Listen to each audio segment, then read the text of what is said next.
Alors, je vais d'abord indiquer la date.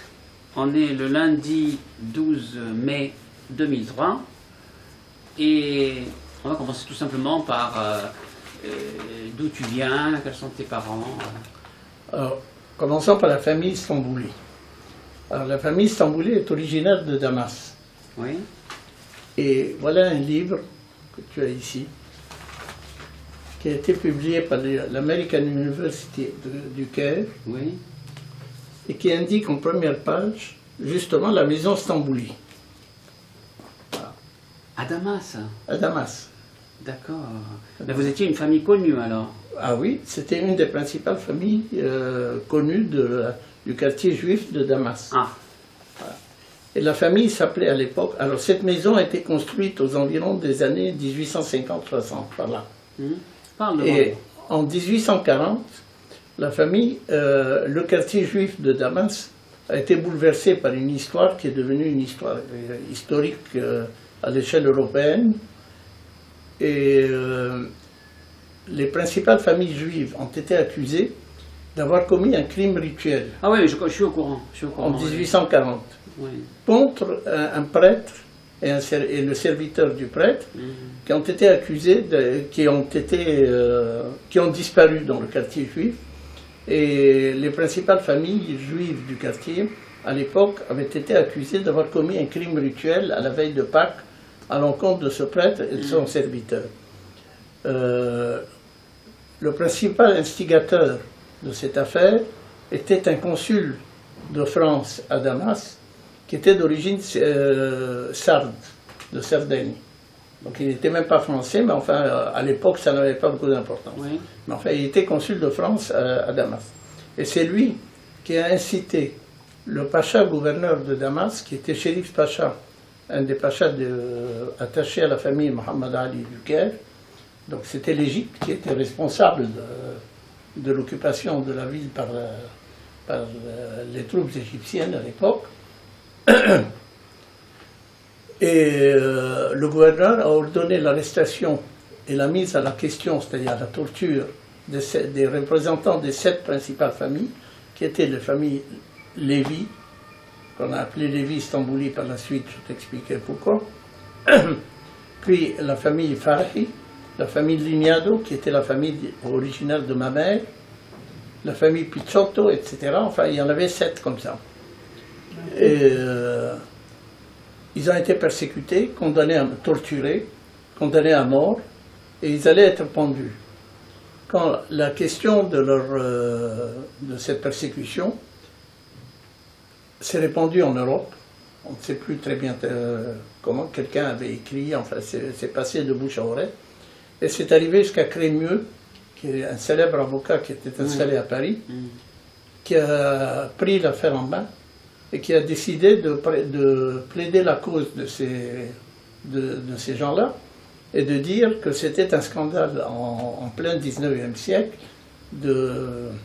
d'imposer de pareils traitements à ces gens-là et de les condamner à mort ou de les pendre. Crémieux est intervenu d'abord en France sans beaucoup de succès, il faut le dire, et puis il a confié le dossier à son ami Montefiore, qui était anglais, et très proche de la cour d'Angleterre, où il y avait d'Israéli, la reine Victoria, etc. Et la cour d'Angleterre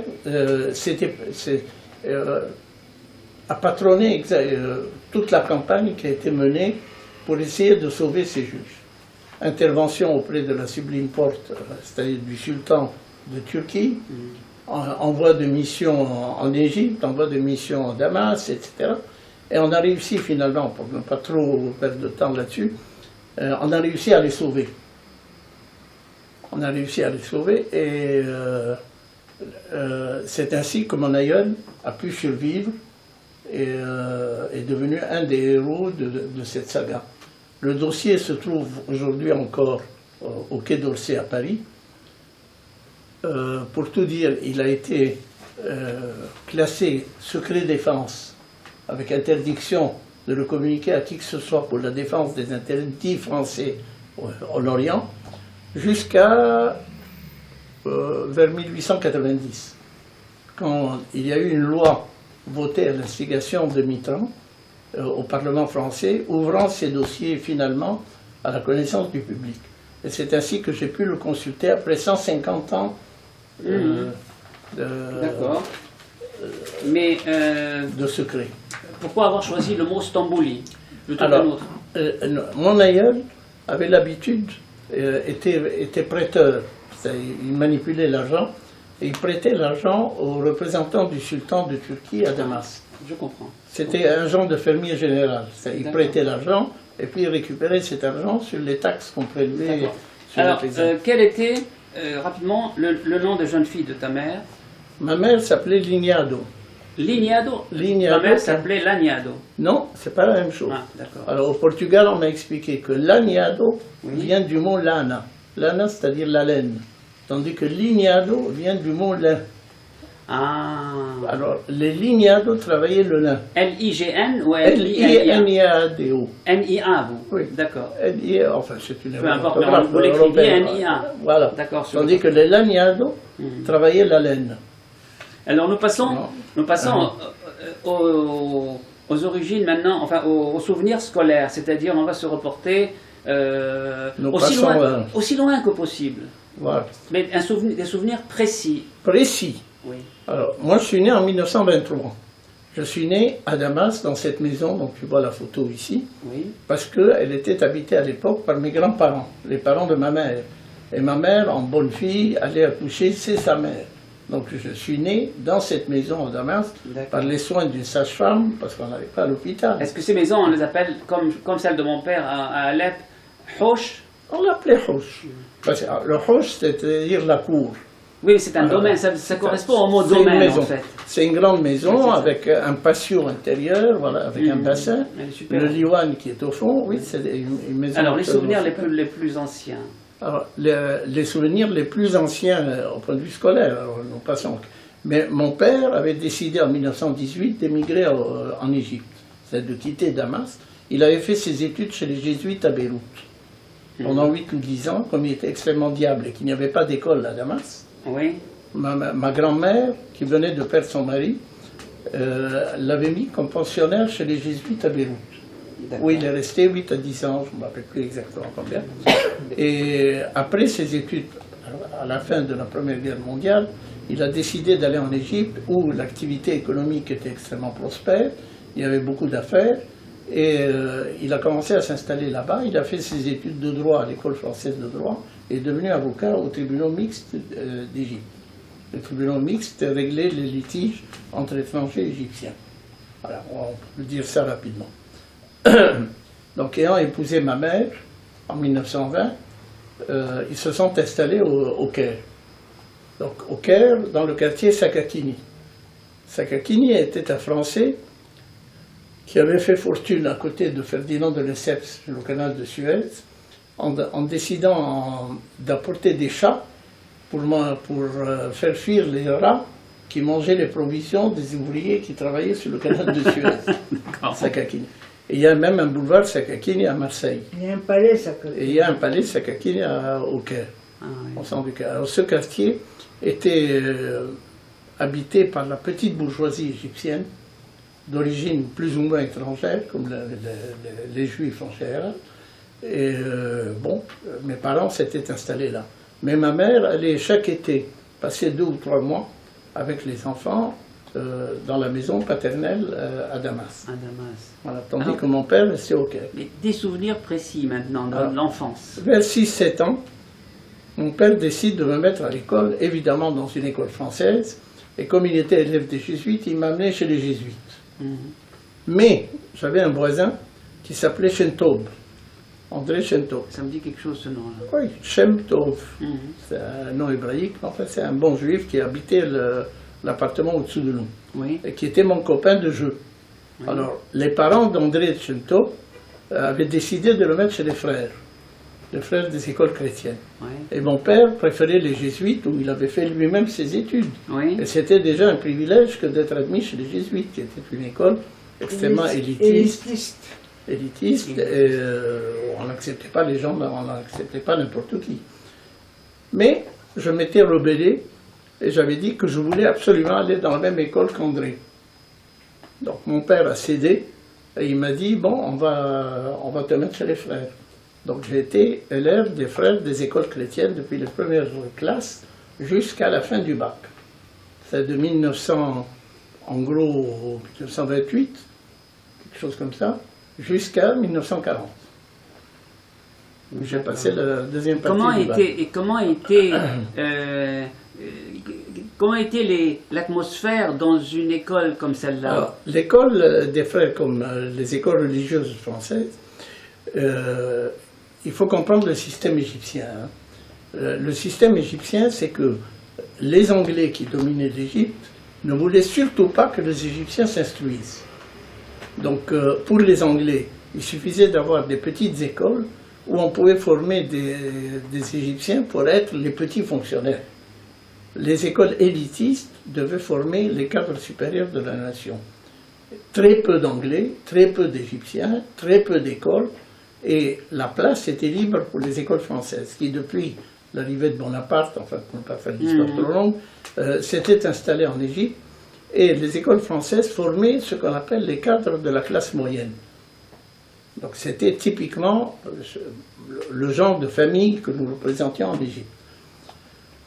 Donc j'ai commencé à étudier en 1928 à l'école des frères. J'ai passé de l'école des frères du Daher, qui était le quartier là, jusqu'à Coronfisch, qui était l'école secondaire, et de Coronfisch jusqu'à la fin où j'ai choisi, dans des circonstances que je peux raconter par la suite, de choisir le bac égyptien et non pas le bac français. Bon, voilà le point de départ. Alors, les écoles françaises au Caire avaient comme avantage, c'est qu'elles étaient ouvertes à toute la population. Il n'y avait pas d'ostracisme contre une religion quelconque ou contre un groupe ethnique quelconque. Il y avait un tiers de musulmans, en gros, en gros, grosso modo. Il y avait un tiers d'Égyptiens musulmans ou coptes, un tiers de catholiques étrangers, n'est-ce pas? Et un tiers... Comment? Ou du pays, quoi. Oui, oui. Mais enfin, principalement des fils de fonctionnaires français, anglais, italiens, etc. Et un tiers de juifs. Donc c'était une population qui représentait bien la classe moyenne égyptienne dans sa diversité. Juive, chrétienne, musulmane. Et les trois, nous avons été habitués à grandir, à étudier, à travailler, à jouer ensemble, depuis le plus jeune âge jusqu'à notre maturité. Et c'est vraiment la caractéristique, c'est qu'entre nous, il n'y avait strictement aucune différence. Et il faut dire que les frères, comme les jésuites d'ailleurs, avaient essayé à un certain moment un certain prosélytisme catholique, auquel les Égyptiens avaient très violemment répondu. Et bon, on avait trouvé un modus vivendi, il n'y avait plus de prosélytisme, on n'était pas obligé de suivre les cours de catéchisme. On étudiait le catéchisme, la Bible, c'est-à-dire les Écritures saintes, pas le Coran. On n'était pas obligé d'assister à la messe, donc les chrétiens allaient à la messe, les autres étaient à l'étude. Mais on pouvait vivre et jouer ensemble sans discrimination et réellement en se sentant réellement unis. Et c'est une des caractéristiques de la jeunesse égyptienne de notre époque. Mais Au lycée, pareil, au lycée français. J'aimerais, au fond, pour symboliser un peu tout ça, est-ce que tu as une anecdote où tu es impliqué, ou bien un ami est impliqué, très précise, qui t'a marqué pendant cette période? Par exemple, je prends une période autour de 1930. Il y a eu à un moment donné une vague de conversion du judaïsme vers le catholicisme, oui, à la suite d'un certain prosélytisme de milieu chrétien. La communauté juive a violemment répondu à cela. Oui. Et je m'en souviens parce que ça nous a fait profondément marquer. On en parlait dans la famille, dans les milieux juifs, etc. Oui. Et bon, à la suite de cela, il y a eu un certain mouvement de sortie. C'est-à-dire les parents sortaient leurs enfants des écoles chrétiennes et on préférait les envoyer dans ce qui était tout à fait nouveau en 1930-32, la création d'écoles de la mission laïque française. Voilà, celle où je suis allé. C'est la création du lycée qui remonte à 1930-32 par là. Et les enfants commençaient à aller vers le lycée. Ce que voyant les élèves des écoles chrétiennes, les frères des écoles chrétiennes, les jésuites, etc., ont mis le holà dans le prosélytisme, et se sont dit, nous allons perdre notre fonds de commerce. Bien sûr, bien sûr. Donc ils ont mis le holà là-dessus, et depuis lors, il n'y a plus eu ni de conversion, ni de choses. Donc c'est un des événements que vous avez encore, moi, à mon dada.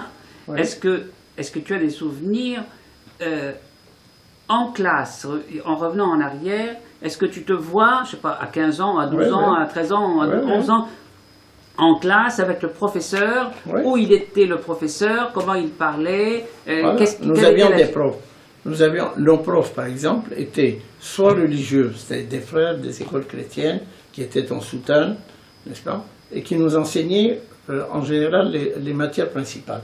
Mais certaines matières plus spécialisées en avançant en âge, nous avions des professeurs qui étaient soit juifs, soit musulmans, soit chrétiens, et qui nous enseignaient, par exemple, les maths. Nous avions un professeur de mathématiques qui était Monsieur X, qui nous enseignait les maths et qui, lui, était, par exemple, juif. Il y avait un professeur de dessin qui était aussi juif. Il y avait, par contre, un professeur d'arabe qui était musulman, etc. Donc, nous avons connu et nous avons été imprégnés dès le départ de cette multiplicité d'origines, de religions, parfois même de langues, où nous sentions qu'il y avait un genre d'unité dans la diversité. Et c'est vraiment la caractéristique que nous avons retirée, que j'ai retirée personnellement de l'éducation égyptienne, qui est cette multiplicité et cette unicité en même temps. Est-ce que lorsque tu étais donc élève, est-ce que tu invitais d'autres amis chez toi et est-ce que tu allais chez les autres? Et ces autres-là étaient-ils diversifiés ou étaient-ils le plus souvent juifs? Non, ils étaient juifs, il y en avait évidemment. Mais j'avais beaucoup d'amis qui étaient chrétiens. Mes meilleurs amis étaient en général des chrétiens syriens, donc assez proches de nous, mais comme chrétiens, qui eux aussi fréquentaient les juifs. Et comment se déroulaient ces activités? Vous débarquiez les uns chez les autres, ou il fallait qu'ils vous invitent précisément, ou est-ce que... Non, chez nous en Égypte, les portes sont ouvertes. Voilà, c'est ça que je voulais vous faire dire. Voilà, les portes sont ouvertes. Et les familles avaient l'habitude, contrairement à la France, d'aller se rendre visite sans façon. Voilà. Ça. Et donc toi, en tant qu'élève, ton copain te disait, tiens, cet après-midi, viens me voir. J'allais sans le demander voir. À sa mère, j'allais le voir. Le téléphone était extrêmement rare. Voilà, on pouvait se téléphoner ou ne pas se téléphoner. Voilà. Mais on pouvait aller se rencontrer, se voir, etc. Il y avait des gens qui étaient un peu antisémites. Ils se faisaient insulter, on leur répondait leurs insultes. Mais ça n'empêchait pas d'être copains et de sortir ensemble. Mais n'empêche qu'avec le temps, les choses se sont mises en place. Les uns sont devenus vraiment antisémites et la séparation s'est faite. D'autres, au contraire, ont mis de l'eau dans leur vin et puis ça s'est oublié. Tu parles des non-juifs chrétiens ou des non-juifs musulmans, ou les deux? Non, des non-juifs chrétiens. D'accord. Avec les musulmans, il y avait moins de rapports. De rapport de maison en maison. Voilà. Non pas à cause de nous, mais surtout à cause de chez eux. Parce que les musulmans n'acceptaient pas qu'un étranger entre chez eux aussi facilement. Moi, je te parle des milieux bourgeois européanisés. D'accord. Donc tu n'as pas de souvenir d'avoir jamais été invité? Non, j'ai été invité. À l'université? Oui, à l'université, c'est à un âge plus avancé. Quand on était plus jeune, mais au niveau des petits scolaires, ça tu n'as pas. Pas chez eux. Chez les musulmans, on n'y allait pas. Et eux non plus ne venaient pas chez toi? Ils venaient parfois parce que la maison était ouverte chez nous. D'accord. Mais c'était moins courant. D'accord. Ça restait dans des milieux. Et est-ce que tu as un souvenir avec un prof précis? D'une brimade ou d'un événement ou amusant ou dramatique où tu as été puni ou un événement discriminatoire. Par exemple, oui. Un événement discriminatoire. En 1939, nous avions un concours de langue anglaise. Oui. Voilà, qui était préparatoire au bac. Bon. Nous avons participé, nous étions 8000 participants, je m'en souviens encore. Et j'ai été classé dans ce concours second d'Égypte. Second d'Égypte, donc un poste avancé. Et il y avait un prix qui était le prix de Sir Miles Lampson, qui était l'ambassadeur d'Angleterre en Égypte, qui donnait un prix aux 3 premiers qui arrivaient dans ce concours. Alors j'ai été appelé chez le frère directeur du collège, c'était au collège secondaire en 1939. Il m'a félicité chaudement, il m'a dit que l'école était très fière d'avoir un si brillant résultat et que j'aurais été très heureux de recevoir ce prix et que le prix m'avait été accordé et que l'école applaudissait, etc. Et le lendemain, il m'appelle en me disant « Raymond, je regrette, j'ai une mauvaise nouvelle pour toi. » Je lui ai dit « Qu'est-ce qu'il y a ?» Il m'a dit « Écoute, on m'a appelé du ministère et je te dis les choses entre nous, enfin c'est pas trop à répéter. Ils ont dit que ce n'était pas bien qu'un juif soit second en langue anglaise sur 8000 élèves et que normalement un Égyptien ça ferait beaucoup mieux. Donc ça ne fait rien, on essaiera de te revaloir ça dans une autre circonstance, mais il vaut mieux que tu te retires. Que tu te retires et que bon, on donnera le prix à un autre, mais nous savons que tu étais second et pour nous ça suffit. Et ça venait donc, ça venait de l'Égypte, ça venait du gouvernement égyptien. Oui, du ministère. Mais le premier et le troisième, tu savais pas. C'était un Égyptien, le premier. Le second, c'était moi. Et le troisième était un Égyptien. Le troisième était un Égyptien. Et même second, ils avaient le premier et le troisième, mais voilà. Ça ne leur suffisait pas. Non, ils ne voulaient pas qu'un second soit surtout juif. Déjà à l'époque, oui, quel âge tu avais à peu près? J'avais 13 ans. J'avais 16 ans, 15 ans, 16 ans, enfin au bac. C'était l'année du bac. Donc c'était la première fois que je sentais une brimade aussi directe. Et pourtant, on n'était pas encore en 1948. Non. Parce qu'on dit souvent que c'est arrivé à partir de la création de l'État d'Israël. Pas souvent. Non, mais il y avait un sentiment comme ça que bon, c'était un nationalisme mal compris. Non, mais j'aurais à la limite compris premier et qu'il n'y ait aucun Égyptien, mais ils avaient le premier et le troisième, c'est assez surprenant. Donc j'ai été privé de ça, et je l'ai ressenti comme une brimade. Et je l'ai répété à des gens autour de moi, ils ont dit c'est injuste, évidemment tout le monde a hurlé, mais en fait j'ai été privé du prix, et bon, on a écrasé, et bon, qu'est-ce que tu veux. Mais voilà un exemple de brimade. C'était tout de même extrêmement exceptionnel. Il faut le reconnaître. Mais c'était dans des moments, disons, où il y a une question de rivalité, une question de premier, second, troisième, ça devait jouer certainement. Et alors maintenant, on va passer à peut-être à... Non, il faut comprendre qu'en Égypte, il y a une cassure à un moment donné. La cassure, c'est 1936. 1936. C'est l'époque où l'Angleterre, la France, enfin les puissances occidentales, appelons ça comme ça aujourd'hui, préparaient la guerre contre l'Allemagne. Vous sentez un danger de guerre contre l'Allemagne. Et ils voulaient absolument se garantir la paix au Moyen-Orient, de manière à ne pas avoir un front ici, un front là-bas. Donc ils ont essayé de négocier avec l'Égypte un genre d'accord qui puisse calmer les ardeurs nationalistes égyptiennes.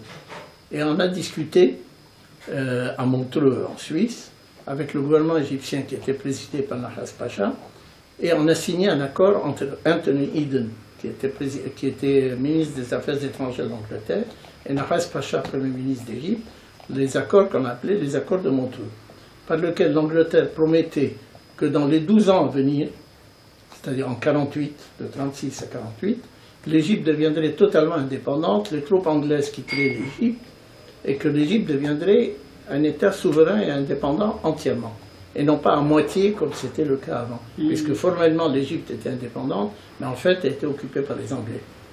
Alors, les Anglais ont promis de se retirer dans les 12 ans et de rendre à l'Égypte sa souveraineté pleine et entière. Donc à ce moment-là, l'Égypte commençait un processus de réégyptianisation de toute l'administration. Moi je comprends. Voilà. On a commencé à écrire en arabe, et non plus en français ou en anglais. On a commencé à avoir un quota d'Égyptiens musulmans ou coptes dans les entreprises, et ainsi de suite. C'est ce qu'on a appelé l'égyptianisation. Et ça explique un petit peu l'incident. C'est le réveil du nationalisme. Oui, je comprends ça. Voilà, on passe à... maintenant, tu es un jeune homme, tu as autour de 18-20 ans. Comment tu assures la transition avec le boulot avec la rencontre avec ta femme? Alors, donc il faut revenir un peu en arrière, toujours en 1936.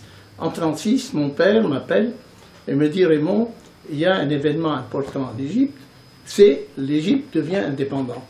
À ce moment-là, il faut choisir. Ou nous restons étrangers, tu prends un bac français et ta destinée, c'est d'aller en France ou d'aller en Europe, ou tu veux rester égyptien, comme moi je te le conseille, et à ce moment-là, il faut que tu apprennes l'arabe sérieusement. Donc il faut que tu prennes un bac égyptien.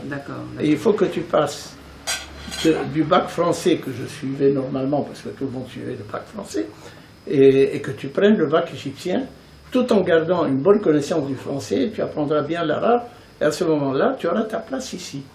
Autrement, il faut se mettre dans la tête qu'il faut quitter l'Égypte. Bon. Donc j'ai accepté, tandis que mon jeune frère, qui avait 2 ans de moins que moi, avait refusé. Il a dit, moi je ne peux pas faire les forces au-dessus de mes forces. Et alors comment tu passes de ce bac égyptien, quel travail tu choisis après? Comment est venu ce travail que tu as eu et quel est-il ce travail d'ailleurs? J'ai voulu prendre la suite de mon père comme avocat. Il m'a dit, lui, son métier s'arrêtera en 1948, puisqu'il était avocat au tribunal mixte, et que le tribunal mixte serait liquidé en 1948. Donc c'était fixé en 1936. Hein. Donc il m'a dit, à ce moment-là, tu seras assez mûr, tu auras 25 ans, et tu seras assez mûr pour ouvrir ta propre étude, et tu deviendras avocat égyptien. Donc j'ai décidé d'aller à l'université égyptienne, et d'apprendre le droit en langue arabe, et non plus en langue française. Voilà. Donc, à partir de 1936, j'ai passé au bac égyptien.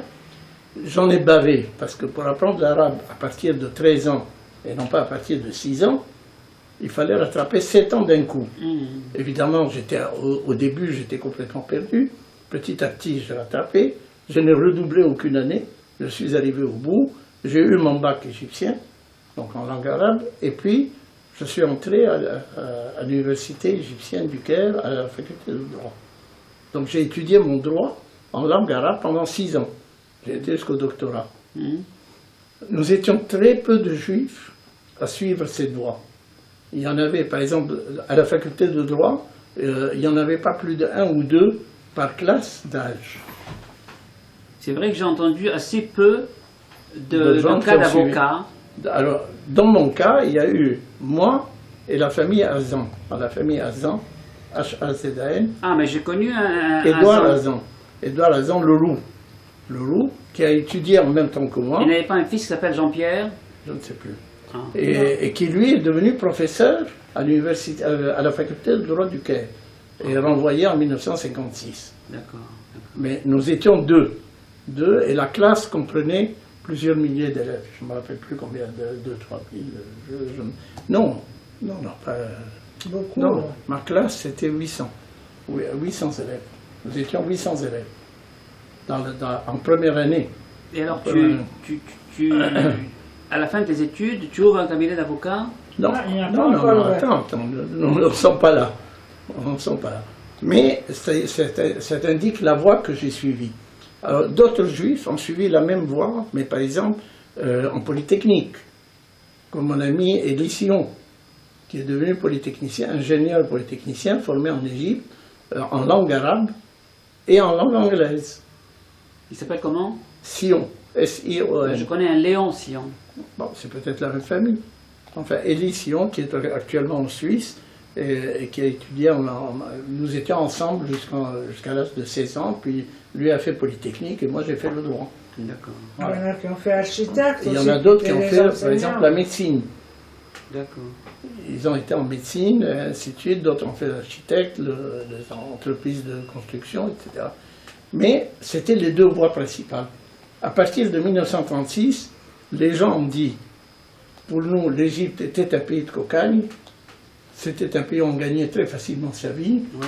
À partir de là, c'est fini. Et il y en a qui ont préparé leur départ en Europe à partir de 1936. Ils l'ont réalisé qu'en 1945, c'est-à-dire après-guerre. Très peu sont partis en 1936 et 1939.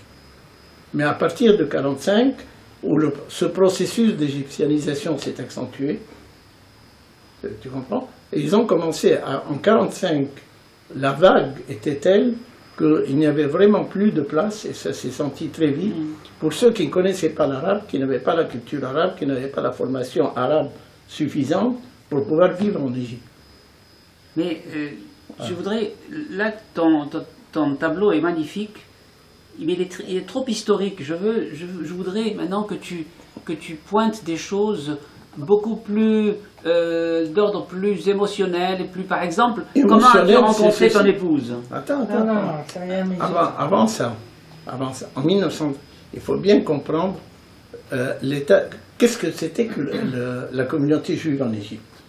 La communauté juive en Égypte, c'était une mosaïque de petites communautés. Nous avons été en 1936, je parle de cette période cruciale, qui est 1936-39. Durant cette période, il y avait à peu près 100 000 juifs, 80 000 juifs en Égypte, qui étaient formés pour la très grande majorité, aux 3/4 peut-être d'entre eux, de gens qui étaient en Égypte depuis moins de 2 générations. C'est une génération et demie, quelques dizaines d'années, tu vois, qui sont entrés en Égypte après 1900, si tu veux. Après 1900. Donc, ces gens-là, qui venaient de toute l'Europe méditerranéenne, qui venaient de toute la partie nord de la Méditerranée, c'est-à-dire Espagne, France, Angleterre, ou Grèce, Italie, parfois de Syrie, du Liban, etc., qui tous venaient en Égypte, qui étaient un genre de pompe aspirante, qui donnait du travail et une facilité de vie à tous ces gens-là. Donc, ces gens-là étaient, pour la plupart, égyptiens, si tu veux, par le fait qu'ils travaillaient en Égypte, mais très peu égyptiens par le fait que leur origine n'était pas égyptienne.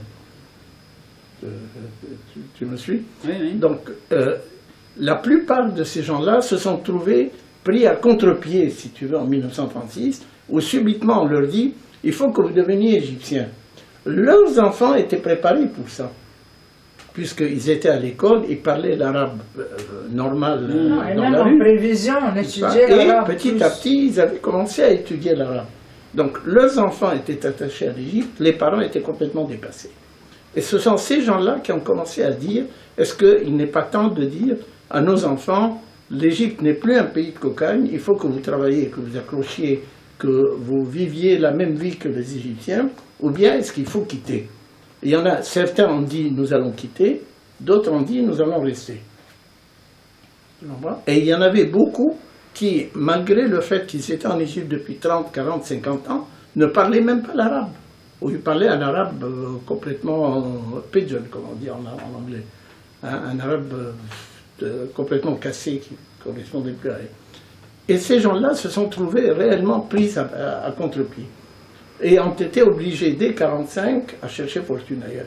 Oui, mais ils travaillaient dans l'import-export, ils travaillaient chez les Anglais, ils travaillaient à la Donc, chaîne. ils commençaient à quitter. Et ils ont commencé à envisager de quitter, en réalisant leur projet petit à petit. Évidemment, les événements de 1948, c'est-à-dire la création de l'État d'Israël, etc., ont accéléré les choses. Mais le fond était que la préparation s'est faite depuis 1936. Voilà. Alors, revenons à toi maintenant. Revenons à moi, mon père avait vu des choses justes, puisqu'il m'avait fait prendre le tournant au bon moment. D'accord. Pour mon frère, c'était différent, puisque lui n'avait pas étudié l'arabe, et donc se trouvait en porte-à-faux. D'accord. Il n'avait pas encore décidé, comme il était plus jeune que moi, il n'avait pas encore décidé exactement ce qu'il allait faire. Mais il s'est trouvé perdu. Et effectivement, après les événements de 48-49, il a décidé de quitter l'Égypte parce qu'il ne pouvait plus y vivre. Il ne connaissait pas suffisamment l'arabe, il n'avait pas d'attache suffisante dans le pays pour pouvoir y vivre. Voilà le fait. Et c'est ça le fond qui caractérisait la communauté, les mouvements qui se sont passés dans la communauté juive d'Égypte. Voilà. Alors, Badou s'épouse. Elle a étudié l'arabe. Elle a étudié l'arabe, elle était au lycée. Jusqu'à l'âge de 24 ans, en leçon particulière, en prenant un bac arabe, en prenant la première langue arabe. Mais je n'ai pas eu le courage d'aller à l'université égyptienne pour faire du elle ne connaissait pas l'arabe suffisamment. Elle connaissait gentiment l'arabe, mais pas suffisamment pour pouvoir étudier vraiment. Mais comment vous vous êtes rencontrés? Alors, nous habitions le même quartier. Elle était au lycée. Le lycée était à 50 mètres du collège des frères. Donc on s'est rencontrés dans des réunions publiques, dans des réunions privées. Les élèves des uns et des autres se mélangeaient, on assistait à des... On organisait ce qu'on appelait les parties. C'est Ouais. un genre de boom, comme on dit. Oui, aujourd'hui. oui, il est parti, sur une partie, oui. Voilà, on dansait ensemble, on se retrouvait. C'est comme ça qu'on s'est retrouvés et qu'on a commencé à se fréquenter à Tu partir de faisais du canotage 1945. aussi, je crois. hein. Comment? Tu faisais du canotage à canotage. l'époque. Je faisais du canotage. Quel âge tu avais alors, grosso modo, quand tu l'as rencontré, à peu près? Ah non, on Oh était non, mieux, on était déjà. C'était avait pour 1945, principe j'avais 22 ans. de ne pas s'occuper des filles tant qu'elles n'avaient pas fini ses études. Oui, oui. Ouais. Je restais. Et tu avais déjà un métier quand tu t'es Dans mon marié? métier, c'était le droit. C'était le droit. Mais pendant que j'étudiais, j'avais décidé que vraiment les études ne demandaient pas toute une journée de travail. Et j'avais commencé à travailler, à gagner ma vie. Mhm. Alors j'avais commencé par travailler à la Banque nationale d'Égypte, Oui. où j'ai appris la comptabilité. Puis au bout de 3 ans, j'ai quitté la Banque nationale d'Égypte. J'ai été au Crédit foncier de France, où je gagnais plus pour travailler moins. On appliquait déjà la règle des 3 heures et non pas 35 heures. On travaillait 3 heures par jour, de 9 heures à midi. C'est vrai qu'on appartenait à une certaine bourgeoisie, mais nous avons pour principe de gagner de l'argent tout en étant étudiant. Raymond l'a fait, il a eu 1 an d'insouciance peut-être, et moi je l'ai fait aussi. J'étais bonne en maths, je donnais des leçons de maths. D'accord. Voilà. Et quelles étaient les activités, quelle était la vie sociale d'un jeune couple de juifs en Égypte dans les années que tu indiques là? Alors, mon cas n'est pas du tout un cas type. Pourquoi? Parce que j'étudiais à l'université égyptienne, ce qui tout de même me demandait un certain effort. Je travaillais, donc je travaillais plusieurs heures par jour, même si ce n'était pas 8 heures, Je comprends. mais tout de même 5, 6 heures, 7 heures par jour dans les banques où j'avais travaillé. Puis j'avais travaillé au Liquidation Office de l'armée américaine. C'était un organisme chargé de la dispersion des biens américains après la guerre en Égypte. C'était merveilleux. Je faisais des additions pendant 3 heures par jour. On me payait 40 livres par mois, ce qui était une somme énorme Oui, oui, oui. en Égypte. Oui, mais enfin, tu travaillais tout le temps, etc. Mais quand même, à un moment donné, le samedi soir ou le dimanche, Oui, oui, on tu sortait. sortais. Quels On étaient sortait. les Il lieux? avait Voilà. Les son lieux, père qui c'était commençait à être malade. La grande sortie. C'était de prendre un taxi et d'aller à l'auberge des Pyramides, où on dansait, on flirtait, et on ramenait la jeune fille sagement à la maison, et en tout bien, tout honneur. D'accord, Voilà. d'accord. Ça, c'était la grande sortie. La grande Autrement, on organisait des petites parties personnelles, on faisait des promenades sur le Nil en barque, on allait dans des petites excursions, par exemple dans les jardins du barrage, ou bien on avait loué une grande villa sur la route des Pyramides, où on avait l'habitude de se rencontrer. Voilà, ça en m'intéresse groupe. beaucoup, ça, ce genre, Voilà. ce que tu énumères très vite, ça m'intéresse beaucoup. Bon, voilà. Donc, c'était là où on se rencontrait, où la jeunesse se rencontrait. D'accord. Là. Et est-ce que... Alors, ça, je parle des Juifs d'Égypte. Hein. Ah, mais c'est de cela que je parle, moi. C'est de cela. On verra les rapports avec les autres hein, plus tard. Mais là, Oui, là Plus quelques chrétiens quand même. oui, Oui, quelques- ce qu'on oui, appelle quelques- les occidentaux. Quoi. Voilà. Mais les européanisés. est-ce que vous étiez inscrit à un club, comme pas mal de Oui, bourgeois oui, juifs? mais moi j'étais inscrit au Toufiki, Au Toufeki, au TTC. au TTC où je nageais. J'allais à la piscine avec des amis et puis bon, Toujours vers 20, Même 22. non, pendant la guerre. Pendant la guerre. Pendant 43, 44, 45, 45, voilà. Et en même temps, j'étais inscrit au Cairo River Club, qui est en face du Toufiki sur le Nil, et, où je faisais du canotage sur le Nil, avec un de mes camarades qui était un bon juif ashkénaze du Caire. Et on ramait dans une Yola 2, à 200 barres. Ah, Alors, d'accord. on faisait d'accord. une course sur 8 km, etc. Donc, en sport, si tu veux, je faisais du canotage, et je faisais de la On natation. le faisait parfois tôt le matin. Et avant la c'est chaleur. toujours le même topo pour les vacances. Les Pour les vacances d'été, vacances, c'est alors. Alexandrie, au Ma Hasselbach. femme, par exemple, allait très souvent à Alexandrie. Nous allions parfois à Au Alexandrie. week-end, les rejoindre parce qu'il y a trop de boulot. Ouais, mais voilà, ça, comme, bon. comme- Mais avant ça, nous allions par exemple à Hasselbach, Oui, où la banque où je travaillais, qui était le Crédit foncier, avait des huttes. C'était des huttes Oui, sur j'en ai connu. la fin de la mer. Et on restait là, on dormait là, on nageait des bains de mer somptueux, absolument inimaginables ici en Europe. C'est splendide. Bon.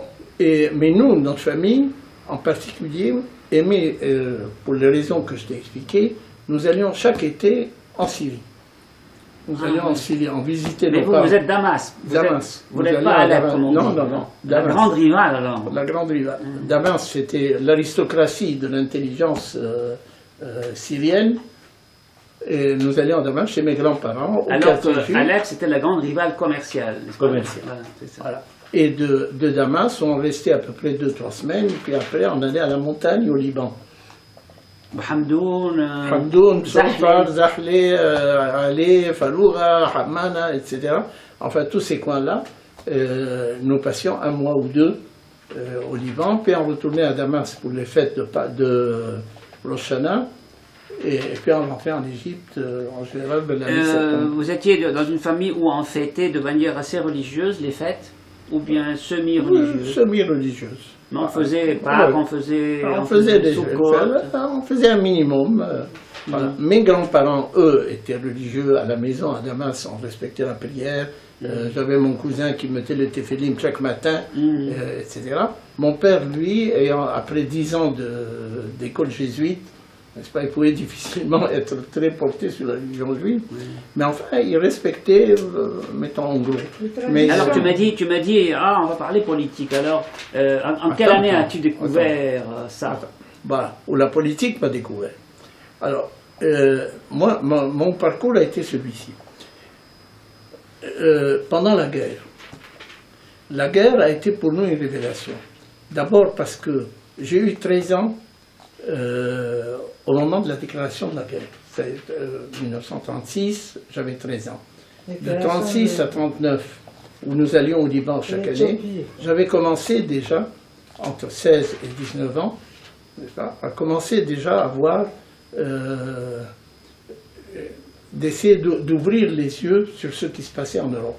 Et j'avais rencontré un Arménien qui était communiste au Liban, qui un jour m'a pris par la main et m'a dit « Écoute, je vais t'expliquer des choses, et puis tu en feras ce que tu voudras. » Et il m'avait expliqué qu'il y avait le fascisme, qu'il y avait des travailleurs, qu'il y avait des capitalistes, qu'il y avait l'URSS, qu'il y avait l'Angleterre, qu'il y avait des impérialistes, qu'il y avait, etc.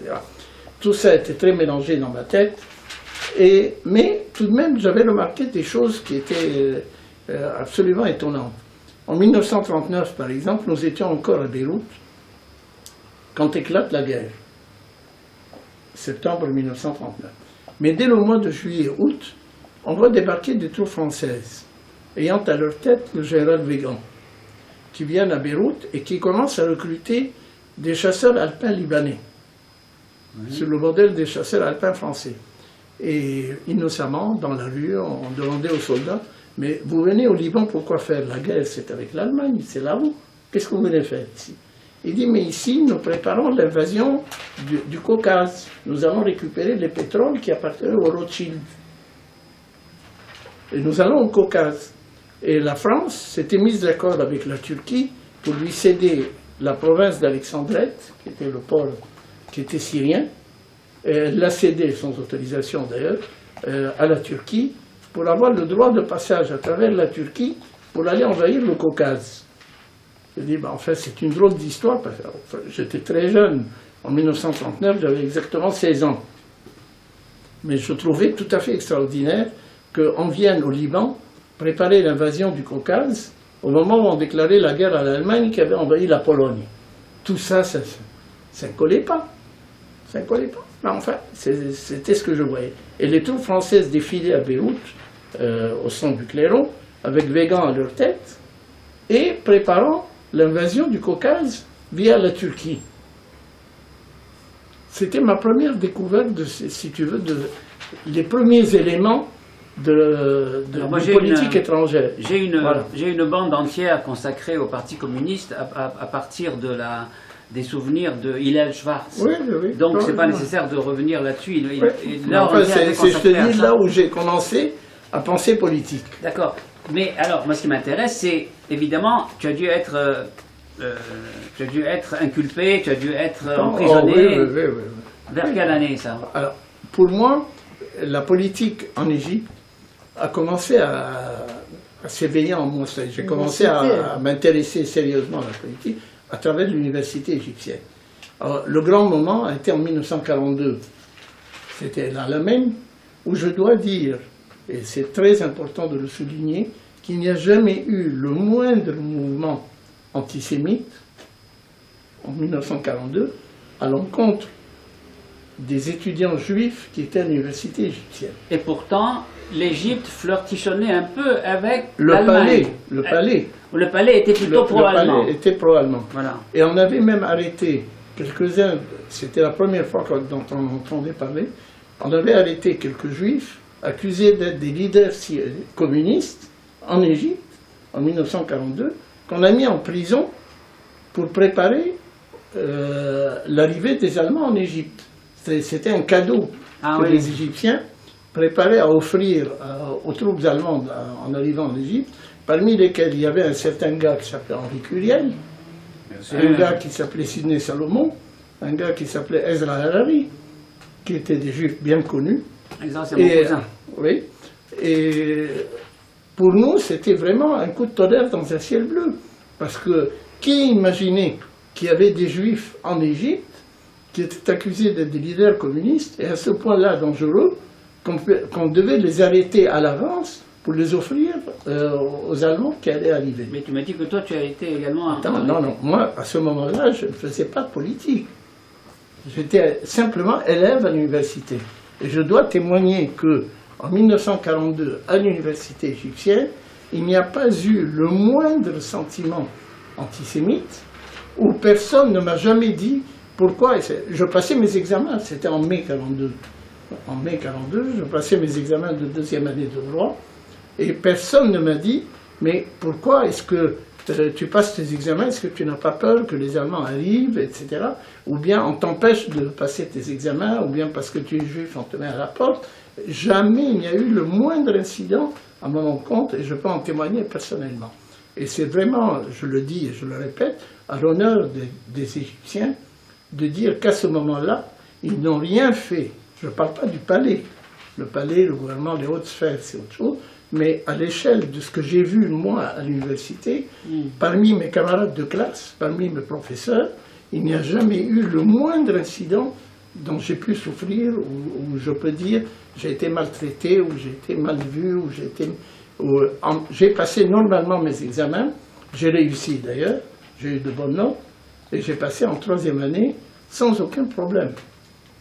C'était en 1942, alors que les Anglais quittaient la place Ismaïlia où j'habitais, baissaient leur drapeau, abandonnaient leur caserne, brûlaient leurs papiers dans la cour et se retiraient vers la Palestine.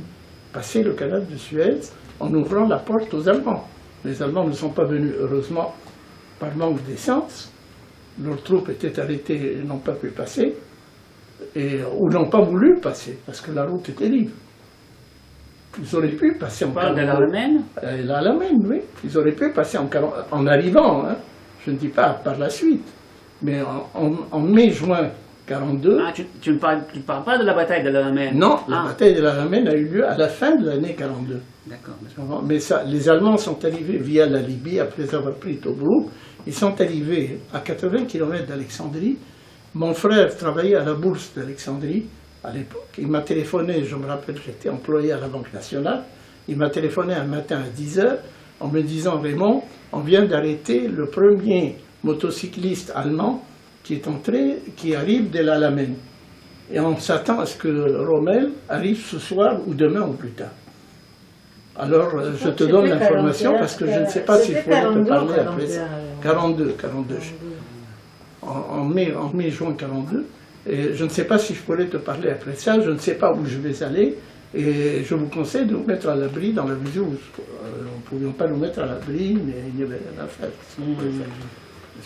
Bon, le fait est que le lendemain, le soir même, le gars qui était là, à qui les Égyptiens avaient offert une bière glacée, qui était là assis à bavarder avec eux, le soir on l'a pris parce que les Allemands ne sont pas venus, on l'a pris, on l'a mis en prison.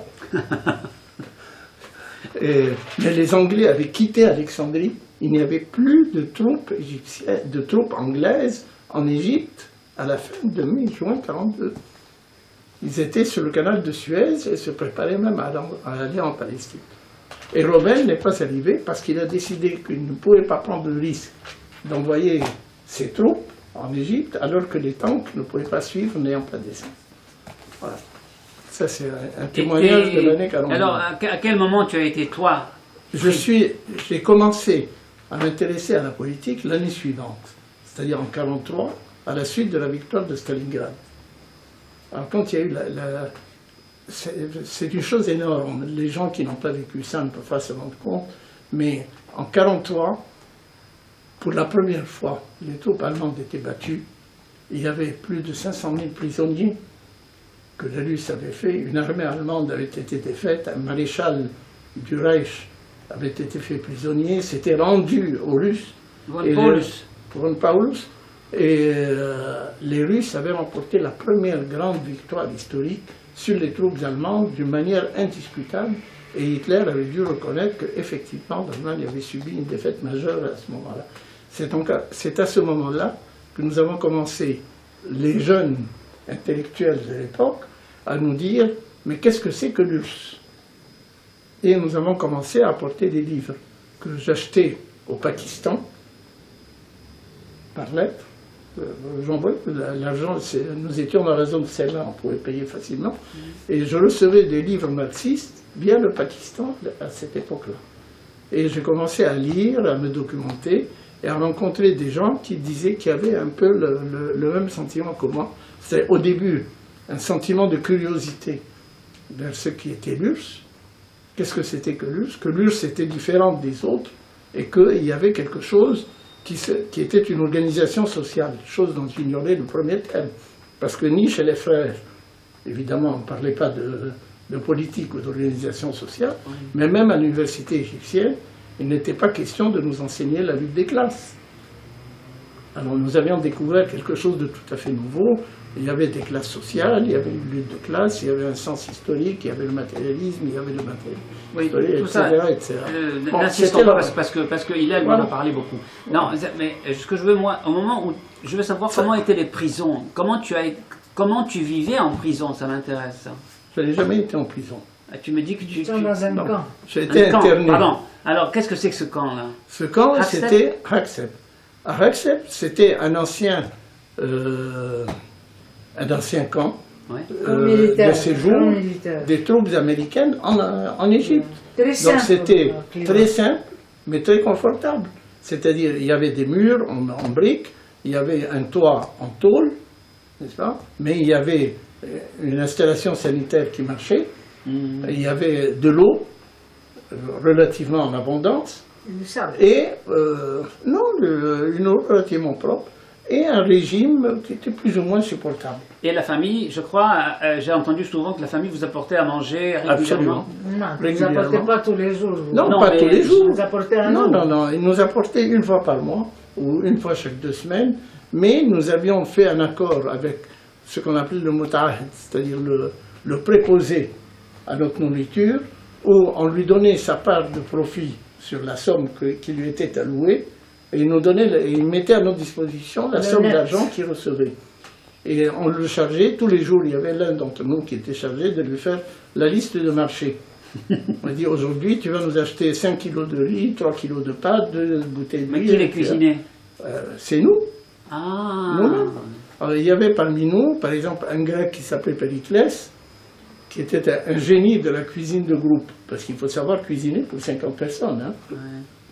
Et qui nous aidait d'abord à approvisionner correctement notre cantine, à faire sa cuisine, et nous mangions très correctement avec l'argent que le gouvernement égyptien nous a loué. Ah, mais à aucun moment vous n'avez été brimé ou battu? Non, battu, non. Mais on a été brimé. Brimé, par exemple, 2 mois après notre internement, nous avions décidé de faire une grève de la faim. Ouais. Pourquoi une grève de la faim? Parce que nous avions bricolé une petite radio à galène que nous avions au camp. Nous avions écouté sur la radio que les Israéliens venaient de signer un armistice avec l'Égypte, dans lequel l'Égypte s'engageait à libérer les Juifs internés dans les camps. C'était en quelle année ça? En 1948. Après la Non, création de mais l'État d'Israël. Oui, après la création, Ah. à la suite de la première défaite. Ah, d'accord. Il y a eu un accord signé à Rhodes, je crois, ou à Chypre ou à Rhodes, je ne me rappelle plus. Mais enfin, à ce moment-là, l'Égypte avait signé un accord avec Israël, dans lequel Israël libérait des prisonniers égyptiens.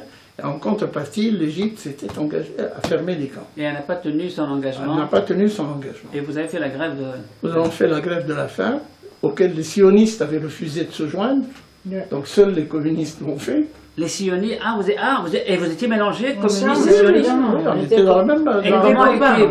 vous pouviez avoir des rapports de camaraderie Nous très avions grands. Nous Absolument, étions des absolument. copains, des copains. Nous étions très copains, puisque à l'époque, il n'y avait pas de différence. D'ailleurs, aux yeux des Égyptiens, Nous étions nous étions catalogués. catalogués sionistes communistes. Oui.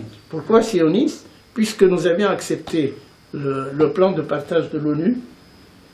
Donc, nous avions accepté la création de Non, l'État et puis nous d'Israël. étions juifs. Mais vous étiez donc enfermés quand même, et c'était une Oui. excellente occasion pour s'étrier intellectuellement au moins. Vous Oui, aviez des discussions violentes on entre avait- vous. Non, mais pas violentes du Non, tout. mais je veux dire très vives, puisque vous n'étiez pas du même avis.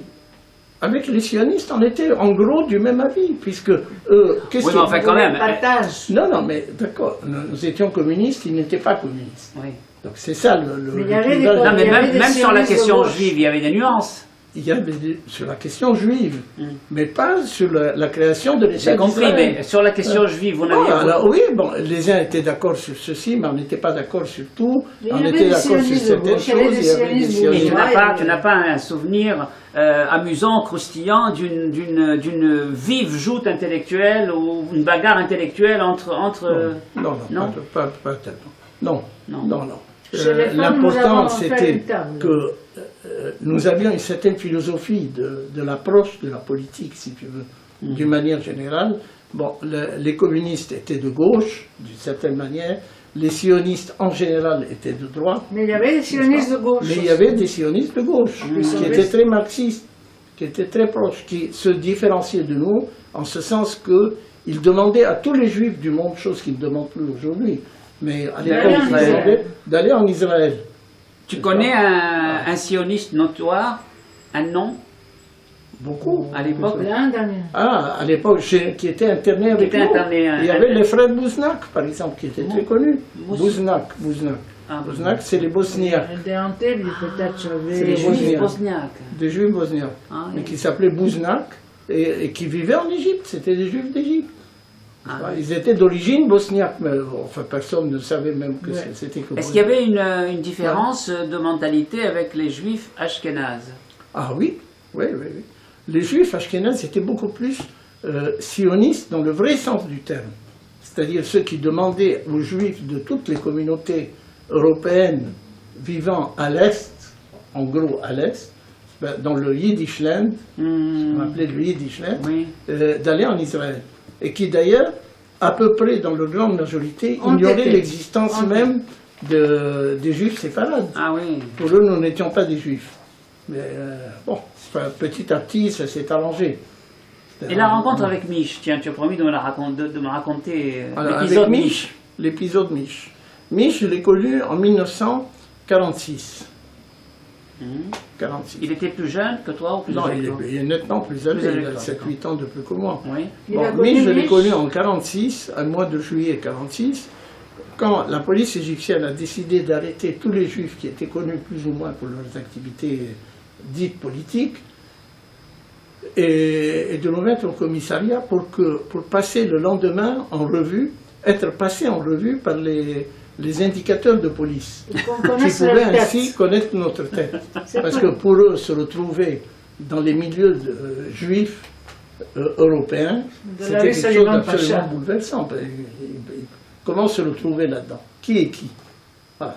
Donc ils nous ont passé, on a arrêté, je ne sais pas, à peu près 200 juifs, et ils sont passés la nuit chez moi à la maison, ils m'ont arrêté vers minuit, ils m'ont amené au commissariat de police, et je rentre dans un commissariat sordide, comme toujours en Égypte. Je rentre à l'intérieur et je vois un genre de crâne luisant comme ça au milieu. Alors je dis, tiens, ça c'est Édouard Matalon, parce qu'il était connu Oui, pour oui, je être connais, chauve. c'est son mon clone, cousin. quoi. C'est C'est ton mon cousin, cousin, Édouard oui. Matalon. Il dit, non, ce n'est pas Édouard, qui es-tu? Je lui dis, c'est les monstres Stambouli. Il me dit, ah non, moi je suis Mich Harari. Je dis, mais tu es le cousin d'Édouard? Il m'a dit, oui, oui, je suis le cousin d'Édouard, mais je ne suis pas Édouard. Alors, c'est là que nous nous sommes connus. Mais qu'est-ce qui a rendu une amitié aussi forte?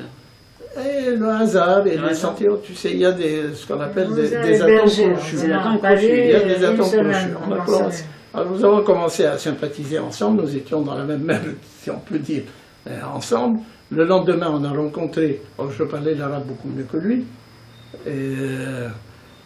on a rencontré l'officier qui nous gardait, on a commencé à s'expliquer, il nous a offert du thé, il nous a fait asseoir un peu de côté en disant de ne pas trop nous mélanger à tous ces gens-là qui... Mais j'imagine que pratiquement après la prison, tous les deux, vous êtes partis directement. Je pense que vous n'avez pas eu le temps de retourner en quelque sorte à la maison et de vous fréquenter hors prison. Oui, on s'est fréquenté. On s'est fréquenté. Un an. Pendant un an et demi. Moi, je le fréquentais parce qu'il habitait à côté. Ah oui. Tout ça, c'était le groupe de la vie, c'est non pas. C'était déjà à l'époque un joyeux luron. C'était un joyeux luron. Bon, il avait l'avantage énorme de travailler dans le commerce et de bien gagner sa vie, d'avoir une voiture et d'avoir de l'argent et de pouvoir sortir du pays et retourner. Bon, il avait 6-7 ans de plus que moi. Ah oui. Donc tout de même, il y avait une différence de niveau de vie, si tu veux, à cette époque-là. Bon, mais enfin, c'est comme ça qu'on a commencé à se connaître et à nous retrouver dans ce qui deviendra petit à petit le groupe des communistes égyptiens. D'accord. Voilà. Mais tu vois, on est pratiquement au bout de la première bande. Ouais. Peut-être une petite conclusion. Déjà maintenant, est-ce que tu peux me dire qu'est-ce qui a motivé certains pour dire Wallah ma fille j'aille Masr? Voilà. À ton avis? À mon avis, c'est ceci. Il y a la nostalgie de la jeunesse. Oui, ça c'est normal. Comme moi, par exemple, aujourd'hui ayant 80 ans, je me dis, à l'âge de 20 ans... Non, moi par exemple, l'année prochaine, je vais aller en Égypte, quoi qu'il arrive. D'accord. Un jour à Alexandrie, en pèlerinage. D'accord, mais je suis sûr qu'il y avait d'autres motifs. Il y avait d'autres. Il y avait ce qu'on peut appeler la douceur de vivre, d'une part, c'est-à-dire le fait d'avoir des domestiques à bon compte, d'avoir nous avions nos grands-parents, nous avions la maison. Enfin, les maisons étaient vastes, confortables. On mangeait facilement, on était servi facilement. Il y avait ce qu'on appelait en gros la douceur de vivre.